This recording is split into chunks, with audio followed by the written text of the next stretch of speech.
What happens in the following clip is something that's genuinely hard to explain. It was uploaded by a YouTube channel, Welcome to the Woods UK, a channel that, like the name suggests, is all about exploring the forests and woodlands of the United Kingdom.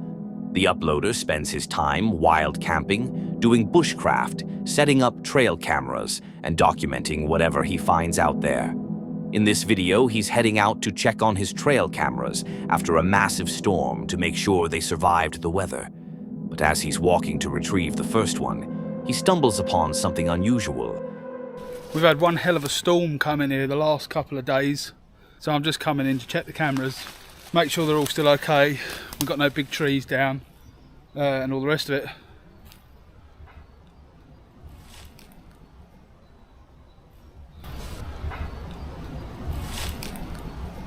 I have found some really bizarre tracks today. This boot print doesn't match my boot print. It does look fairly old. It is very strange and it's quite big. So it's definitely a man or someone that wears a very, very big shoe. I'll just spin you around to show you it.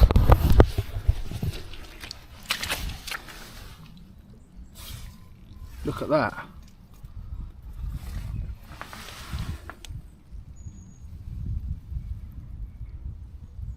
That's massive. My BK2 next to it. That looks like a toe as well. There's another impression up there, but this is seriously something worth noting. Now, here's the thing. The print looks old, weathered by the storm, but the shape of it, especially what appears to be toe impressions, suggests someone was walking through these woods barefoot, in the middle of a British storm, which, if you've ever experienced British weather, you know that's not exactly the kind of conditions you'd want to be walking around in without shoes. He can't shake the feeling that something's off here, so he makes a decision. He's going to set up one of his live trail cameras, the kind that sends footage directly to his phone, right there at the spot, hoping to catch whoever or whatever left those tracks. Right, so all good. I've got the camera, just sitting at the base of the tree. I'm going to strap it to this part of the tree here, and I'll be able to do a 360 all the way around to keep an eye on the tracks.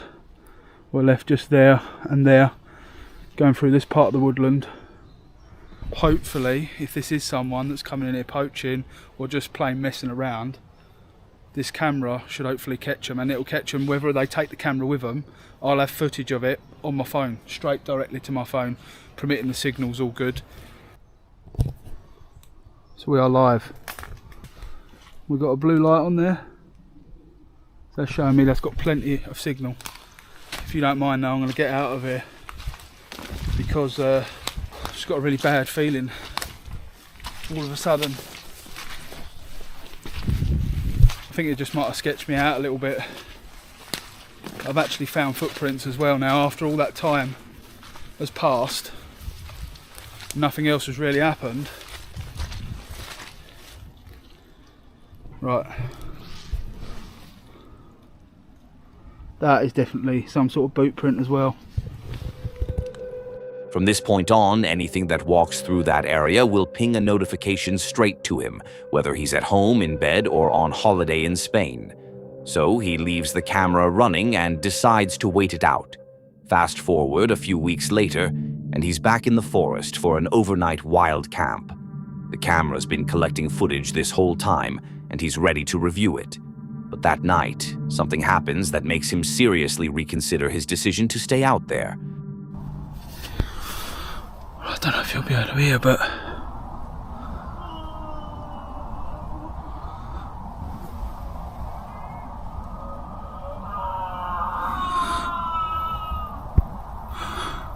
there's definitely someone out there. Fuck's sakes. 2 seconds. Hello? Seeing that the break of daylight was only an hour and a half away, I did decide to pack up and get going quite early. There was nothing more that happened that trip. I must admit I was more concerned that someone was walking around injured or out there hurt. So I did do a full sweep of the woodland on packing up. Now, some of you are probably thinking it's just an animal. But here's the thing. There are no elk in the UK, no bears, No large predators wandering around making those kinds of sounds. So if it's not an animal, then it's a person. And if it's a person, what are they doing walking through the woods in the middle of the night? When he finally checks the footage from his trail camera, things get even stranger.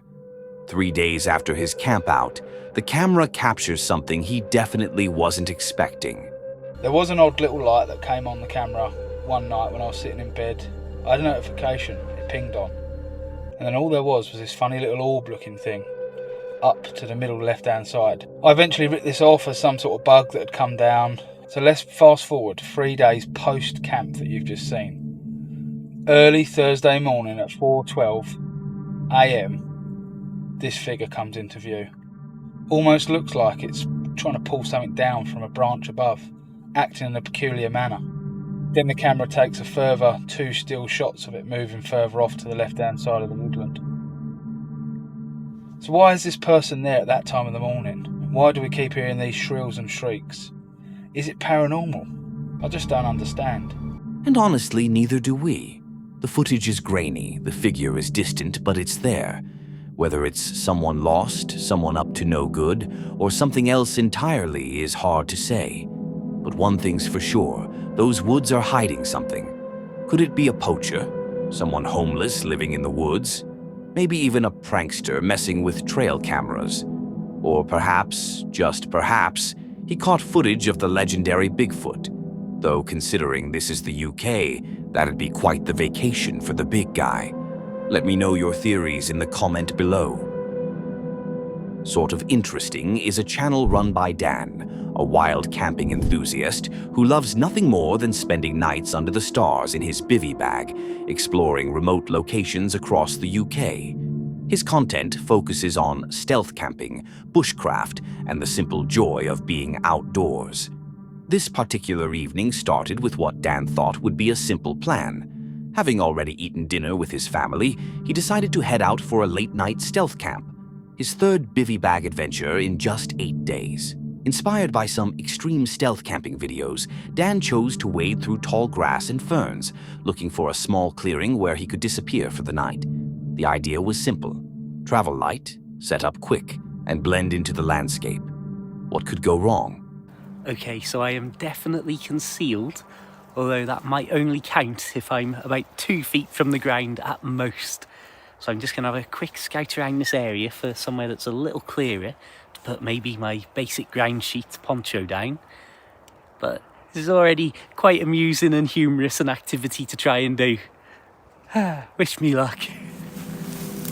He found a spot in some tall grass surrounded by ferns and trees. The cover wasn't great. He could barely sit on his camping stool without being visible, but it would work for a quick overnight stay. Dan laid out his poncho tarp as a ground sheet, set up his bivvy bag, and settled in for what he hoped would be a peaceful night. But right from the start, things weren't going as planned. There were people around, dog walkers, the sound of chainsaws across the valley, and crows in the background. He even came face to face with a dog walker while trying to get back to his campsite. So much for staying hidden. Still, once darkness fell, things seemed to calm down. Dan zipped into his bivvy bag, feeling that familiar sense of invisibility and coziness that comes with being so low to the ground. At this point, he figured the night was over. No more disturbances, just sleep. But then, this happens. I might be going absolutely mad here. I swear there's been like a firefly. I'm gonna shut up.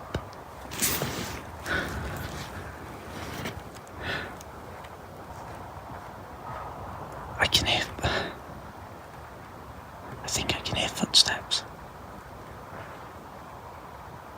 I can't. I am keeping an extreme low profile right now.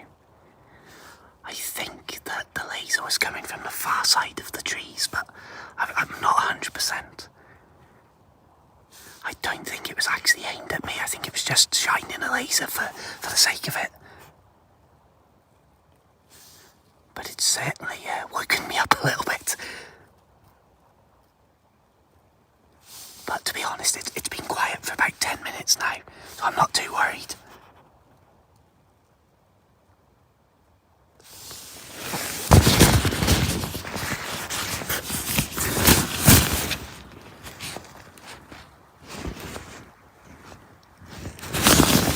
There's a dog in here!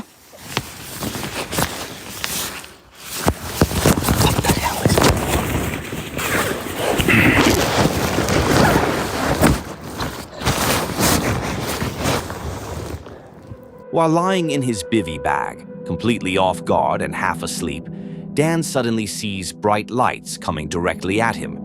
Before he can even process what's happening, someone is right there, shining a flashlight and what appears to be a laser directly at his tent. In the heat of the moment, the only thing he can think to shout is, "There's a dog in here." In Dan's own words, he went from asleep to the most awake I've ever been in my life in the space of 1 second.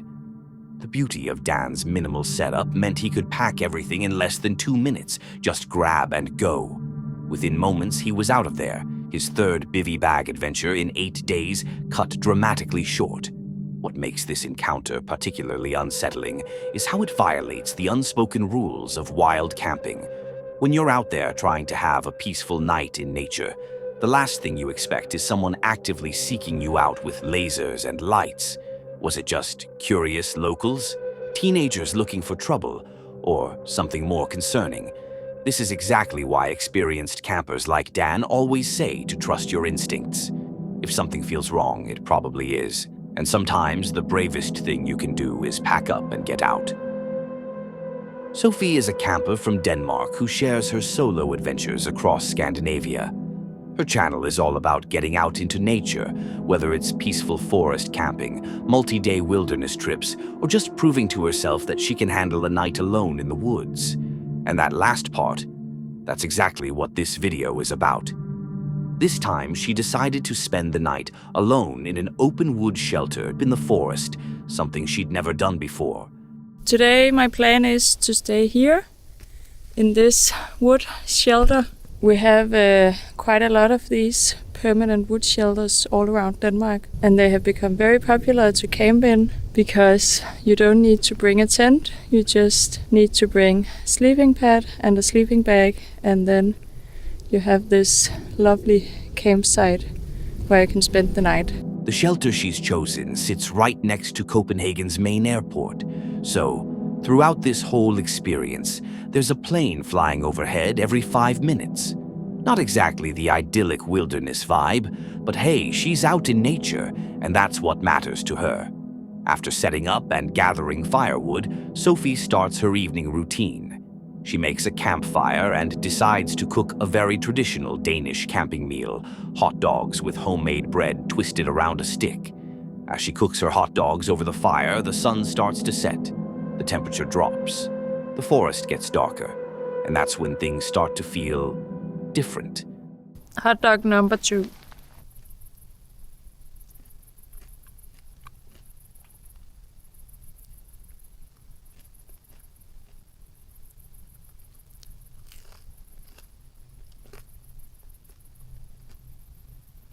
This ended up being quite a late dinner, but it was very good.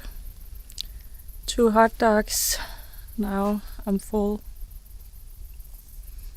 Oh, I actually could have eaten one more, but 2 was enough.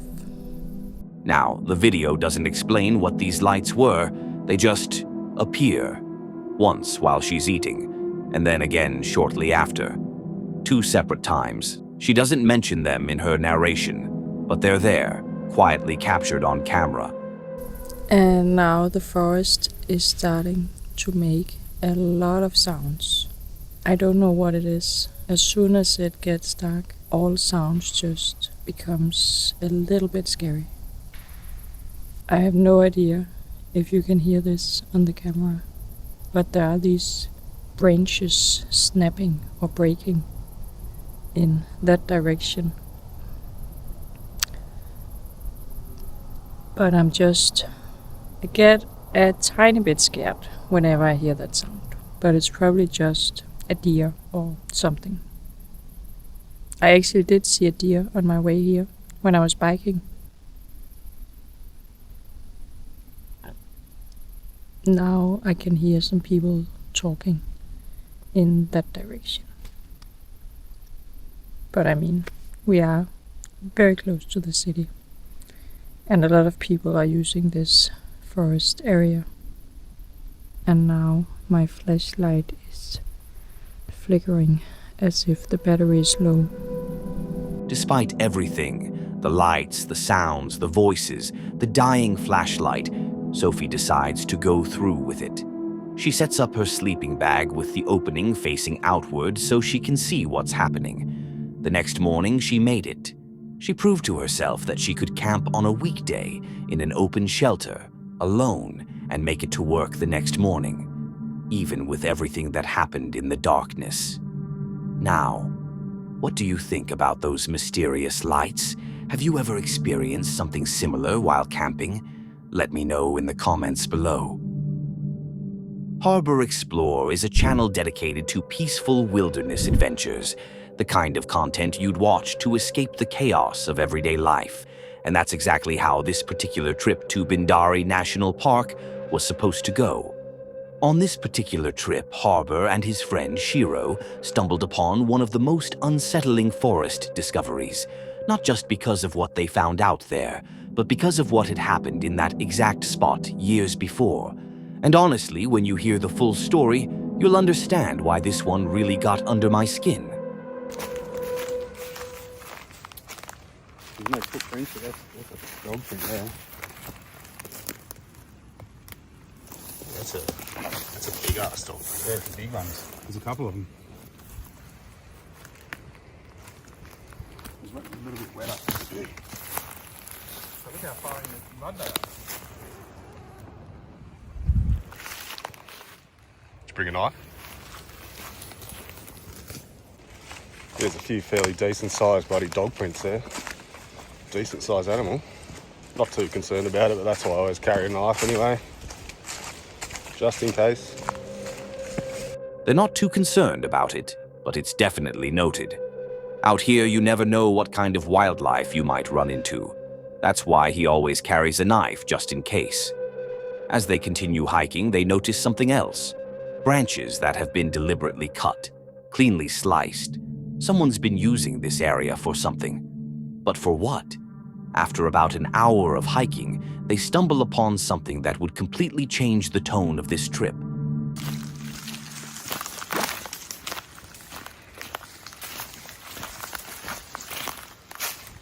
Alright, here we are. It's a bit weird, eh? It's like a kid's bag there. I can't believe it's still standing. Who knows how long this thing's been here. I mean, the body of the fella was found, I think, 2009. So if it is his, I'm not good at maths, what's that? 15 years or so ago? Surely it can't still be standing. We're gonna have a look around and see what we can find. What is it? Date of manufacture is 2000, 28th of the 3rd, 2007. Yeah, right. Bloody hell. So it could be that old, eh? Oh, that's a pair of track pants.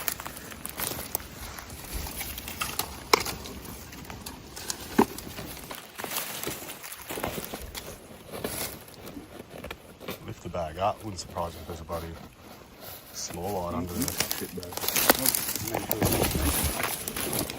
There's all orange paint inside it. A travel tag? Yeah, name on it? Oh, it's a coke wrapper. Is it? Dunno.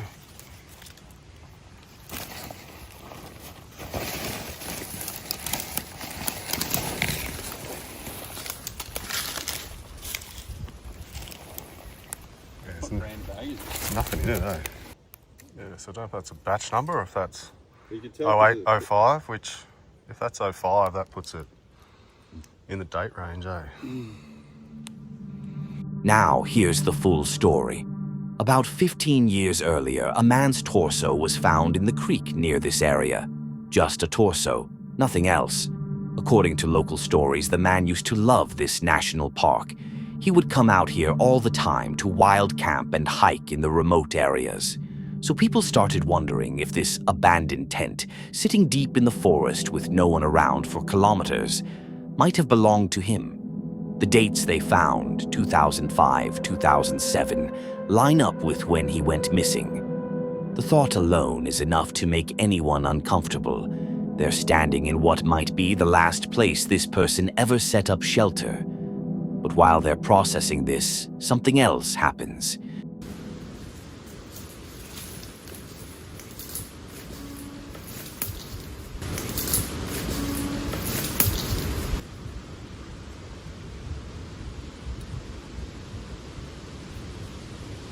Yeah, it's creepy in here, eh? I don't know, it's just got a weird feeling. I don't know, you probably would have heard on the video just then there was like a horn noise. It was only sounded man-made and it was only 100 metres or so away, so it's pretty much the way we're heading down this waterfall. Yeah, it's pretty bloody eerie if this was the actual tent of the torso that was found. Bloody weird. Alright, we're gonna get out of this creepy spot, head down the creek, find this waterfall, and then we'll jet out of here. Now, just to add another level of creepiness to the tent and the whole story, there's a supposed cult, bit of a known story that there's a cult living, bit of a community sort of thing, down the bottom of this creek. Not sure if it's true, again, just a story, but adds another level to it. Just another unsettling detail to add to an already creepy day. Harbour and Shiro decide it's time to pack it up and make their way back past the tent one more time before starting the long hike back to their car. Now seriously, what do you think?